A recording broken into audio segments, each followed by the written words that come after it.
다시 돌아온 선교사들이라는 제목으로 하나님 말씀을 증거하겠습니다. 루스드라 사람들은 아마도 그 선교사들이 자기들이 바치는 신적인 영예를 거부하고 거절했다라고 하는 것에 대하여 몹시도 화가 났을 것입니다.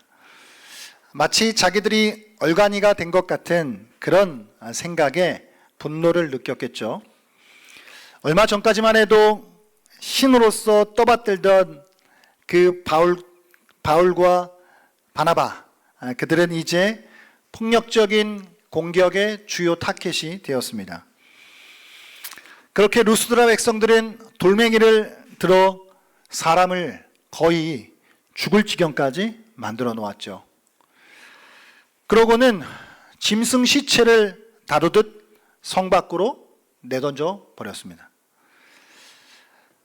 죽었나 살았나 바울을 걱정하는 제자들이 죽음의 문턱에 있는 바울을 둘러서서 애처로운 눈으로 바라보고 있었습니다. 몇몇 학자들은 아마도 이때 바울을 둘러선 이들 가운데 어린 디모데가 있었을 것이다라고 추정해요.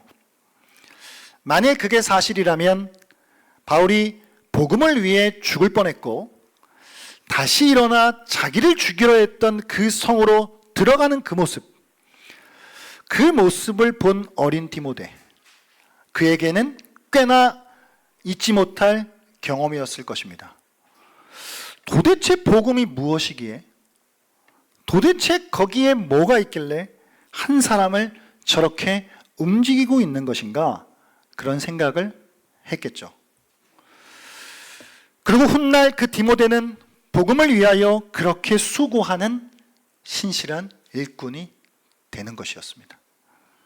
그런 면에서 본다면 바울이 루스드라에서 돌에 맞아 죽을 뻔한 그 경험은 디모데라는 제자를 얻었다는 점에서 볼 때 그리 미치는 일만은 아닌 것 같습니다. 여러분, 우리가 당하는 고통스러운 경험들과 고난의 시간들은 어찌 보면 그렇게 손해보는 것은 아닐지도 모릅니다. 하나님께서는 우리가 당하는 그 고난을 통해 또 다른 누군가를 세우는 일을 하고 계시다는 말이죠.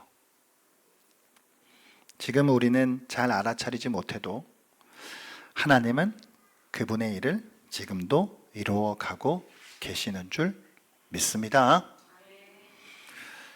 정말로 바울이 다시 일어나서 그 성으로 들어갑니다. 아마 자기가 살아있다, 나는 그것을 성들 안에 있는 제자들에게 직접 보여주고 그들을 안심시키려는 마음이 좀 있었겠죠. 그리고 바울은 다시 더베로 발걸음을 옮겨요. 모르긴 몰라도 만신창이가 된 몸이었을 것인데 다시 선교의 여행을 떠납니다. 그리고 더베에서도 복음을 전해요. 그리고 성경은 오늘 그 성에서 많은 사람을 제자로 삼았다라고 기록하고 있습니다. 이건 하나님이 주시는 위로가 아닐 수 없어요. 왜죠? 복음 전도자에게는 제자들이 생기는 것보다 더 큰 위로와 기쁨이 없기 때문이죠. 근데 이제 우리가 주목해야 하는 다음 대목이 나옵니다, 여러분. 뭐냐면 루스드라와 이고니온과 안디옥으로 돌아가서예요. 여러분, 이거 한번 보세요. 21절이거든요.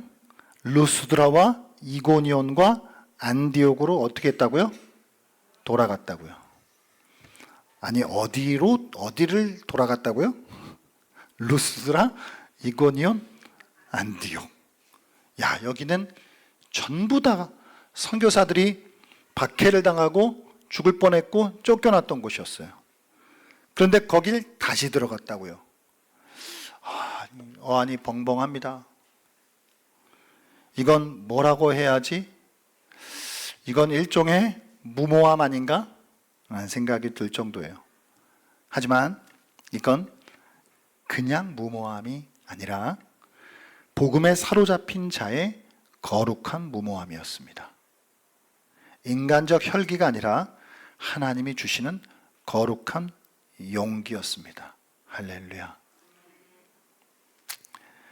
왜냐하면요, 여러분, 더베에서 그들을 파송한 본거지인 시리아 안디옥까지 가는 길은 비교적 가깝고요, 편한 길이었어요.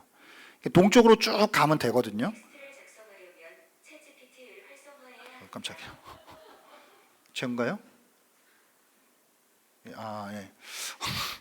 주님 오셨는 줄 알았더니, 예. 예, 괜찮습니다. 필요하니까 우리에게 또 주셨겠죠? 뭐 당황하지 마시고,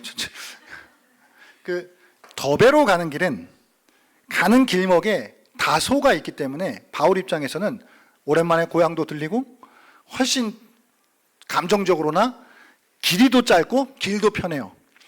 근데 지금 이게 왔던 길을 되돌아가야 돼요. 왔던 길을. 이건 길이 길 뿐만 아니라 이건 험난한 길이잖아요. 일단은 거리로만 생각해봐도 약간 이런 느낌인 거예요, 여러분. 그냥 쉽게 우리나라로 생각하면 서울에서 대전으로 그냥 바로 가면 되거든요. 그런데 지금 이 사람들이 어떻게 간 거냐면 서울에서 강릉 찍고 강릉에서 포항 찍고 부산 찍고 순천 찍고 광주 찍고 대구로 온 거예요. 이렇게 돌아왔다고요, 이걸 왜 그러니까 이게 복음에 사로잡힌 자의 무모함이에요, 이건. 거룩한 무모함.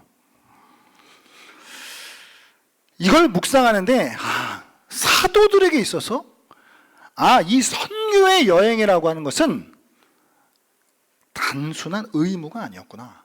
이건 그들에게 있어서 특권이었구나 라는 생각이 들었어요. 그러니까 국방의 의무 같은 게 아니었다고요. 우리나라 젊은이들이 군대에 입대할 때 이런 말을 써요. 끌려간다. 잘 끌려갔다 오셨죠? 정말 가고 싶지 않은데 의무니까 어쩔 수 없이 피할 수 없으면 그냥 가는 거예요. 근데 피할 수 없으면 즐기라는 말이 있지만 아마 대부분 피할 수 있으면 피할걸요? 게다가 한 번은 가더라도 죽었다 깨어나도 두 번은 못 갈 거예요. 국방의 의무예요. 여러분, 몰몬 교도들은 청년 때 보통 남자들은 2년 정도, 여자 청년들은 1년 반 정도 선교 의무 제도가 있어요.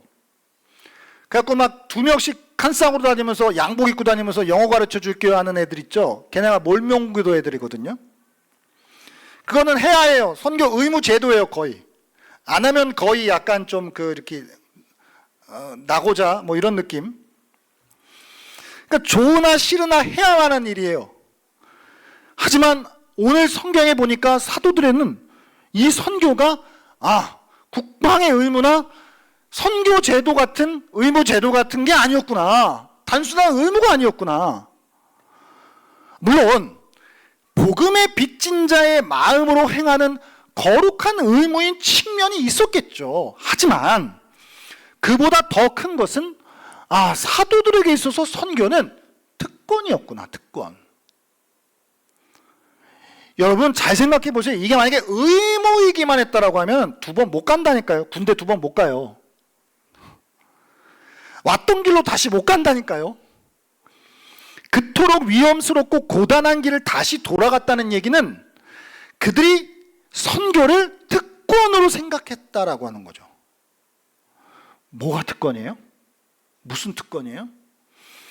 그들에게 있어서 선교는 하나님의 사역에 동참하는 영광스러운 파트너십이었다.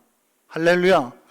하나님의 은혜를 경험하는 은혜의 통로였구나. 아멘. 여러분, 선교는 특권입니다. 특권이에요. 하나님의 사역에 동참할 수 있는 영광스러운 권리란 말이죠. 올해 필리핀 단기 선교에 함께하여 이 특권을 누리는 여러분들이 되기를 소원합니다. 나아가 우리가 섬기는 교회 봉사의 자리는 역시 특권임을 기억합시다.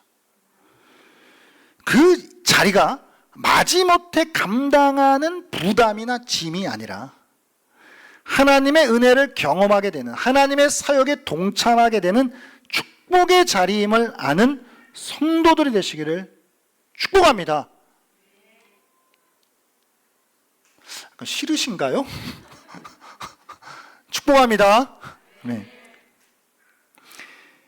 그러므로 선교사들이 곧바로 시리아 안디옥으로 복귀하지 않고 굳이 멀고 험한 길을 선택해서 한번 다시 그들을 재방문했다라고 하는 것의 동기는 그들이 선교를 그 예전에 안디옥에서 그들을 뽑아가지고 선교사로 파송하잖아요.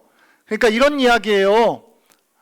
그냥 날 것 그대로 재수가 없어갖고 우리가 걸렸구나, 고생하겠구나, 이렇게 생각한 게 아니라 하나님이 나를 택해 주셨구나, 이 자리에 나를 뽑아 주셨구나 하는 마음으로 갔기 때문에 되돌아갈 수 있었던 거예요. 그들의 동기가 의무가 아닌 특권이라고 하는 걸 알고 있었기 때문에 그랬다는 것이죠. 자, 그런데요, 동기는 특권이었기 때문에 라고 하는 것 때문에 재방문을 할 수 있었겠지만 조금 더 깊이 들어가 보면 이유가 있었다는 거예요. 이유가.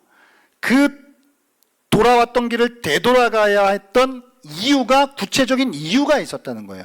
오늘 본문에서는 그 이유에 대하여 3가지로 이야기하고 있어요. 3가지로. 여러분 생각해 보시면 루스드라, 이고니온, 비시디아 안디옥에서 아마도 바울과 바나바의 선교를 통해 예수를 믿은 많은 사람들 가운데 외롭고 쓸쓸한 시간을 보내고 있는 성도들이 있었을 거예요. 그들이 한 번 받은 진리의 씨가, 복음의 씨가 그들 가운데 있기 때문에, 물론 그것을 잘 받아 간직하고는 있었지만 아직 진리의 깊은 도리를 깨닫지는 못했기 때문에 여러 가지로 좌충우돌 헤매고 있었을 거란 말이에요. 그래서 바울은 그들에게 다시 들어가서 그들을 좀 더 깊은 말씀으로 먹이고자 했던 것이죠.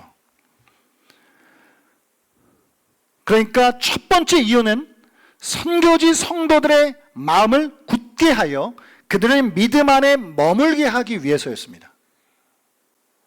오늘 여러분 22절 말씀 보시면은 제자들의 마음을 굳게 하여 라고 하는 말이 나오죠. 그리고 이 믿음에 머물러 있으라 권하고 라는 말씀이 나와요.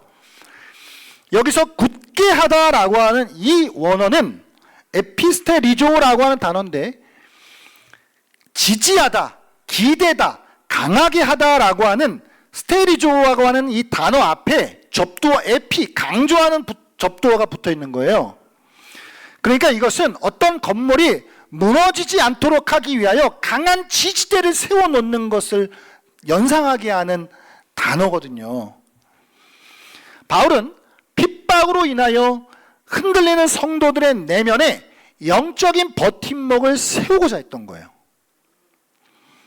이건 단순히 감정적인 위로 수준이 아니었습니다. 바울은 그들에게 기독교 진리의 올바른 체계를 더 깊이 가르치고 예수가 왜 고난을 받아야 했는지, 그리고 성도가 왜 고난을 받는지에 대한 교리적인 확신을 심어주고자 했던 거예요. 사람은 지성이 납득되지 않으면 감정이라고 하는 건 쉽게 무너질 수 있기 때문이었죠. 여기서 머물라 라고 하는 이 단어, 이것은 그냥 잠깐 앉았다 일어나는 이런 수준이 아니라 거기에 눌러앉는 걸 이야기하는 거예요. 머물라 라고 하는 이 단어는 끈질기게 그 안에 거주하는 상태를 표현하는 단어가 이 머물라 라고 하는 단어입니다. 그러니까 바울은 믿음이라고 하는 것은 일시적인 충동이 아니라 지속적인 거주다 라고 하는 걸 가르치고자 했던 거예요. 사랑하는 여러분, 복음의 선포로 교회가 세워집니다. 하지만 교회는 계속해서 말씀으로 다져져 가야 해요. 믿으십니까? 복음은 한 번 들어서도 구원에 이르는 능력이 있는 말씀이 맞아요. 하지만 우리는 그 말씀을 꾸준히 연구하고 배워가야 하기도 하다고요. 다 안다고 생각하지 말고 끊임없이 배우고자 하는 자세를 가져야 합니다. 우리는 생각보다 모르는 게 너무 많아요. 어디까지 얼마만큼 알 수 있을지는 모르지만 그렇다고 포기할 수도 없습니다. 할 수 있는 대로 힘써 배워가고 배워가야 합니다. 선교사들은 이렇게 각 지역을 재방문하여 말씀을 더 깊이 가르치고 말씀의 지지대를 더 견고하게 세우기 위하여 그것을 돌아간 것입니다. 두 번째 이유는 하나님 나라 백성에게 환난이 필수임을 가르치기 위해서였어요. 여러분, 오늘 이곳에서 우리가 또 다시 주목해야 하는 단어가 있는데 헬라어 데이라고 하는 단어의 데이, 영어로 하게 되면은 MUST, must 뭐죠? 반드시 뭐뭐해야만 한다. 이 단어가 여기 쓰였어요. 언제 쓰였냐면은 22절이거든요. 22절 끝부분에 많은 환난을 겪어야 할 것이라 하고, 할 것이라고의 데이가 쓰였어요. 해야만 한다는 거예요. 해야만 한다. 예수님께서 이렇게 말씀하셨을 때 인자가 고난을 받고 죽임을 당해야 하리라. 여기 하리라가 데이가 쓰이거든요. 바울은 고난을 선택사항이나 피할 수 있는 부른 정도로 생각하지 않았다고요. 그것은 하나님 나라 입성을 위한 필수 과정이라고 규정해요. 고난이 없다는 이야기는 오히려 그 사람이 하나님 나라를 향해 걷지 않고 있다 라고 하는 것을 보여주는 반증일 수도 있습니다. 고난은 성도를 거룩하게 다듬는 도구예요. 십자가 없이 면류관 없다. No cross, no crown 이라는 유명한 말처럼 고난은 우리를 세상의 헛된 소망에서 끊어내고 하나님 나라만을 바라보게 하는 줄 믿습니다. 그리고 실제로 바울은요, 선교 여행을 하는 동안에 수차례 환난을 겪어요. 매도 맞고 돌도 맞고 죽을 뻔하고. 그야말로 고난의 길이었죠. 바울의 몸에는 아마도 여기저기 상처, 흉터, 투성이었을 겁니다.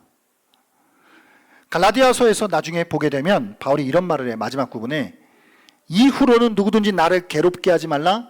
내가 내 몸에 예수의 흔적을 지니고 있노라 라고 말해요. 예수의 흔적.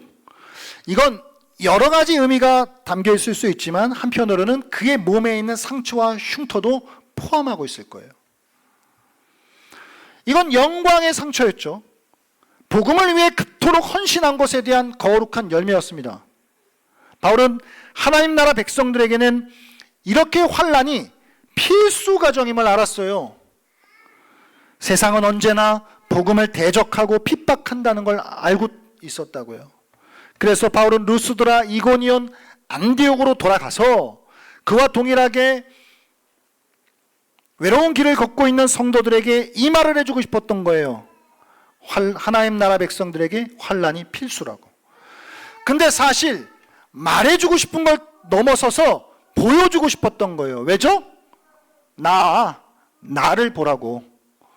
자기가 지금 온몸에 상처, 흉터, 투성이인 자기를 보라고. 이게 당연한 일이라고. 선택이 아니라 필수다 라고 하는 걸 말해줄 뿐만 아니라 보여주기 위해서. 아마도 예수를 믿는 믿음 때문에 따돌림을 당하고 예수를 믿는 믿음 때문에 불이익을 당하는 그런 이들 가운데 그거 당연한 거야 라고 하는 걸 가르쳐주기 위해 그 선교지들을 재방문하는 것입니다. 여러분이 고난과 역경 가운데 있다면 그건 자연스럽고 당연한 일인 줄 믿습니다. 세 번째는 각 교회의 지도자들을 세우기 위해서였습니다. 바울과 바나바가 선교지에서 계속 머물러 있을 수는 없었잖아요. 바울이 뿌린 복음의 씨앗은 이제 각 지역들 안에서 자체적으로 뿌리 내려야 했습니다. 이제는 선교의 열정이 목양의 안정성으로 변해가야 했단 말이에요. 그러기 위해서는 각 교회에는 자체적인 지도자들이 필요했습니다. 그래서 바울은 각 교회에서 장로들을 세웠다라고 말씀하고 있어요. 그들을 택해서 금식 기도를 하면서 주님께 그들을 위탁했다라고 말씀하고 있습니다. 여러분, 이곳에서 택하여라고 하는 단어가 중요합니다. 택하여. 오늘 23절, 각 교회에서 장로들을 어떻게 했다고요? 택했다고요. 이 택했다라고 하는 단어, 헬라어 케이로토네인이라고 하는 이 단어는 손이라고 하는 단어와 뻗다라고 하는 단어가 결합된 합성어예요. 손을 뻗다. 이 단어가 당시에 어떻게 쓰였냐면 고대 그리스 아테네 민회 같은 데서 거수 투표를 할 때 사용했던 단어예요. 그러니까 바울이 각 교회, 지역 교회들의 지도자들을 세우는 일에 있어서 딱 가서 네가 해 이렇게 하지 않고 거수 투표하는 방식들을 통해 마음을 모으고 그들을 임명하는 것을 통해서 각 교회의 지도자들을 세웠다라고 하는 것을 보여주는 구절이죠. 그래서 사실 이 14장 23절 이 구절은 직분론에 있어서 중요한 구절로 이제 다뤄지는 이제 말씀이거든요. 게다가 그렇게 뽑는 과정 속에 금식 기도했다. 장로를 세우는 건 장난이 아니었죠. 각 교회 지도자를 세우는 건 가벼운 일이 아니었습니다. 엄숙한 영적인 의식이었던 것이죠. 그러므로 금식이라고 하는 건 자신의 뜻을 꺾고 하나님의 뜻을 전적으로 구하는 행위였잖아요. 우리의 판단력은 흐려지기 쉽고 인간은 쉽게 실수를 범하고 환경에 따라 좌지우지되기 쉽기 때문에 오로지 하나님의 영적인 인도를 구하기 위하여 그들에게는 금식하는 시간들이 있었다라고 하는 것이죠. 지도자 한 사람을 잘못 세우면 교회가 무너질 수도 있다라고 하는 것을 누구보다 잘 알고 있었기 때문입니다. 여러분, 교회의 사역은 위탁 사역이죠. 각 사람에게 맡기는 것이고 궁극적으로는 하나님께 맡기는 사역입니다. 내가 해야만 하는 역할이 있지만 내가 할 수 없는 영역이 있어요. 교회는 사람을 세우고 또 하나님께 그 사람을 맡겨드려야 합니다. 주님께서 언제 오실런지 모르기 때문에 교회는 계획을 세우고 사람들을 세움으로 자라가야 해요. 바울이 머무는 동안에는 아마도 바울을 많이 의지했겠죠. 바나바를 많이 의지했겠죠. 하지만 이제는 그 각 지역 교회들은 스스로 서야 했습니다. 물론 하나님이 세우시지만 바울이 없이도 스스로 하나님의 말씀을 의지하고 붙잡는 그런 교회로 성장해야 했다는 것이죠. 그래서 바울은 각 교회의 지도자들을 세우기 위하여 선교지들을 재방문했던 것입니다. 정리하면 선교사들이 왜 다시 지나온 그 길을 왜 다시 돌아간 거냐? 바로 본거지로 돌아가지 않고, 첫 번째 이유는 그들의 마음을 굳게 하기 위하여 말씀의 지지대를 견고하게 세워주기 위하여, 두 번째는 하나님 나라 백성에게는 환난이 필수적인 일이라고 하는 것을 몸소 보여주기 위하여, 세 번째는 각 교회의 지도자를 세워 스스로 자라가게 하기 위하여 그들을 다시 재방문했던 것입니다. 사랑하는 여러분, 오늘 우리는 말씀으로 훈련받아야 합니다. 아멘 하신 분들은 이제 네, 아멘. 끊임없이 말씀을 배우고 우리의 마음을 말씀으로 지탱해야 한다고요. 세상의 풍파에 쓰러질지 모르는 우리의 마음에 견고한 지지대를 세워 놓아야 합니다. 여러분, 저도 알고 여러분도 알고 하나님도 아시고 주일 한 번의 말씀으로 도무지 되지 않아요. 맞죠? 기회가 닿는 대로 말씀을 배우고 기독교의 진리를 배워 가셔야 해요. 할렐루야. 아멘 하신 분들은 다 성장반 빨리 신청하시고, 또한 하나님 나라 시민에게 고난은 필수 과정임을 알아야 해요. 바울은 그것을 예수의 흔적이라고 표현했죠. 우리에게도 저마다의 예수의 흔적이 있어야 합니다. 만일 내게 아무런 상처도 아무런 흔적도 없다면 내가 정말 하나님 나라를 향해 잘 가고 있는지를 우리는 물어야 해요.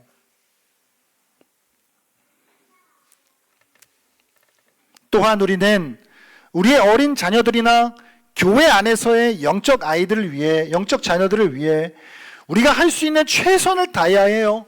영적으로 먹이고 양육해야 합니다. 하지만 우리가 모든 걸 다 할 수는 없어요. 주님께 위탁해야 하는 것도 필요하다는 것이죠. 주님께 책임이 있어요 라고 맡겨드리는 믿음도 필요합니다. 모든 걸 내가 다 하려고 하면 어느 순간 전혀 내가 의도치 않았던 결과가 만들어지기도 하거든요.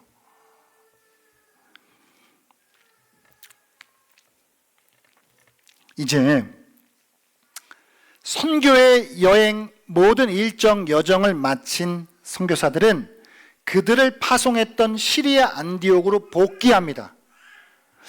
아마도 바울의 1차 선교 여행이 최소한 짧게는 1년 정도, 길게는 2년 정도로 보거든요, 학자들이. 아마 1, 2년 사이에 있었던 많은 일들을 교회에 보고했을 거예요. 하나님께서 어떻게 이방인들에게 믿음의 문을 여셨는지 그걸 함께 나누는 것만으로도 아마 눈물바다가 되었을 것 같아요. 그리고 바울과 바나바는 안디옥에서 휴식과 충전의 시간을 갖고 성도들과 교제하며 짧지 않은 시간을 보냅니다.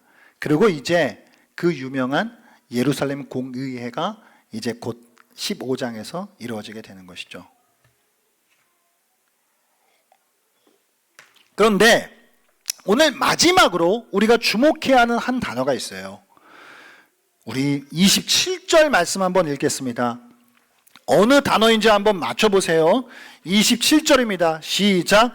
그들이 이르러 교회를 모아 하나님이 함께 행하신 모든 일과 이방인들에게 믿음의 문을 여신 것을 보고하고. 아멘. 무슨 단어요? 함께. 눈치가 빠르셔요. 함께. 그 단어가 맞아요. 여러분, 성경에서 보통 하나님이 사람들을 통해서 일하실 때 사용되는 헬라어 단어가 디아라고 하는 단어예요. 뭐냐면 뭐뭐으로 말미암아라고 하는 단어거든요. 하나님이 사람 누구로 말미암아 무슨 일을 행하셨다, 이렇게 사람을 통해 도구로 사용하실 때 보통 그런 표현을 쓰시는데, 오늘 누가는 디아라고 하는 표현을 안 썼어요. 여기다가 메타라고 하는 함께라고 하는 단어를 사용하셨어요. 이건 의도가 있는 것이죠.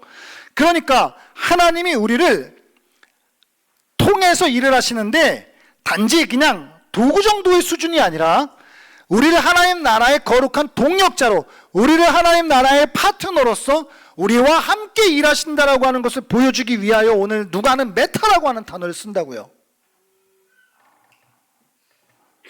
그러니까 선교사들이 단지 기계나 로봇가 아니다. 이건 하나님과의 인격적인 관계 속에서 동역하는 거룩한 파트너였다 라고 하는 걸 성경이 말해주고 있다는 것이죠. 사랑하는 여러분, 오늘 우리는 이 말씀을 통해 하나님이 우리를 그냥 우리와 함께 일하시는데 도구 정도, 그냥 빗자루 정도로 우리 그렇게 쓰시는 게 아니구나. 그걸 넘어서서 하나님이 우리를 동등한 인격적인 관계에서 우리와 함께 일하시는구나. 하나님의 사역에 우리를 함께 동참하게 하시는구나 라고 하는 걸 우리에게 알려주고 있는 거예요. 할렐루야. 떨리지 않으십니까? 이 진동이 와야 되네. 진동이요.